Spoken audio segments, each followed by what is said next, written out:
Shalom, selamat malam saudara-saudara yang dikasihi Tuhan. Jumpa lagi bersama dengan saya dalam renungan hari ini. Pembacaan firman Tuhan dari Lukas pasal 10 ayat 41 sampai 42. Tetapi Tuhan menjawabnya, "Marta, Marta, engkau khawatir dan menyusahkan diri dengan banyak perkara, tetapi hanya satu saja yang perlu. Maria telah memilih bagian yang terbaik, yang tidak akan diambil daripadanya." Tema renungan kita, memilih bagian yang terbaik.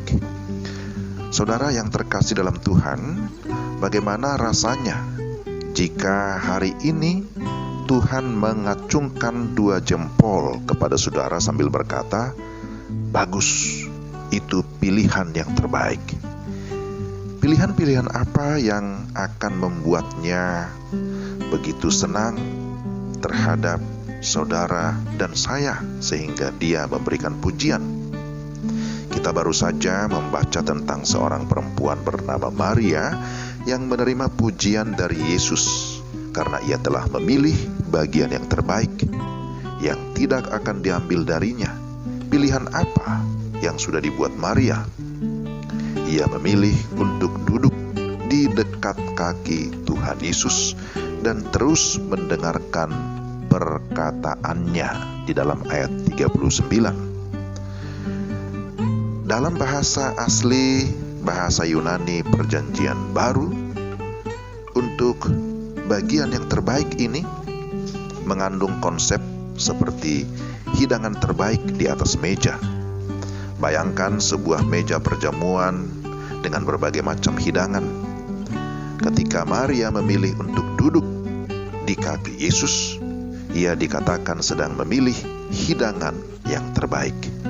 Ada banyak hal yang selalu perlu dilakukan dalam hidup kita, seperti halnya dalam hidup Maria dan Marta. Hal-hal yang baik dan berguna tentunya, tetapi Yesus berkata, hanya satu saja yang perlu.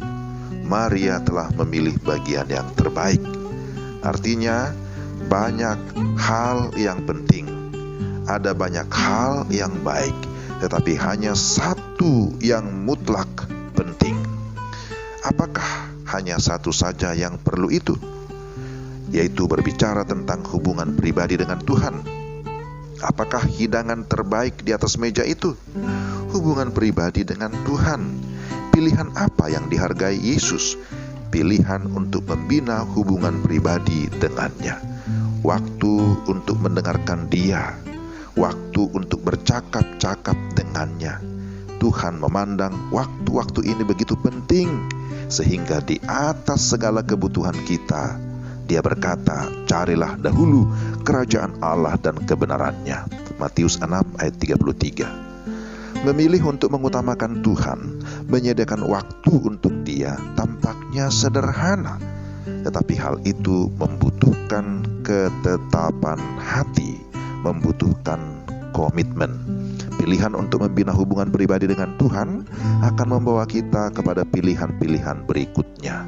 Misalnya, ketika kita memilih untuk menyediakan waktu secara khusus untuk bertemu dengan Tuhan setiap pukul 6 pagi, kita akan diperhadapkan pada berbagai pilihan yang mengikuti setelah itu. Seperti, pukul berapa saya harus tidur jika saya ingin bersaat teduh pada pukul 6 atau pukul 5 esok pagi. Jam berapa saya harus berhenti menonton televisi agar saya bisa bangun tepat waktu. Atau pukul berapa saya harus menghentikan handphone saya supaya saya bisa bangun tepat waktu. Apakah saya akan mandi sebelum atau sesudah waktu teduh?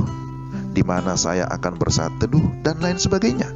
Kita perlu menetapkan batasan-batasan dengan sengaja untuk dapat memiliki waktu yang berkualitas, quality time bersama dengan Tuhan. Pilihan-pilihan semacam ini hanya dapat dihasilkan oleh hati yang benar-benar mengasihi Tuhan, yang memandang hubungan pribadi dengan Tuhan sebagai hal yang terutama dan paling berharga. Waktu teduh atau saat teduh adalah bagian terbaik di mata Tuhan, sekaligus merupakan waktu yang menuntut ketetapan hati atau komitmen.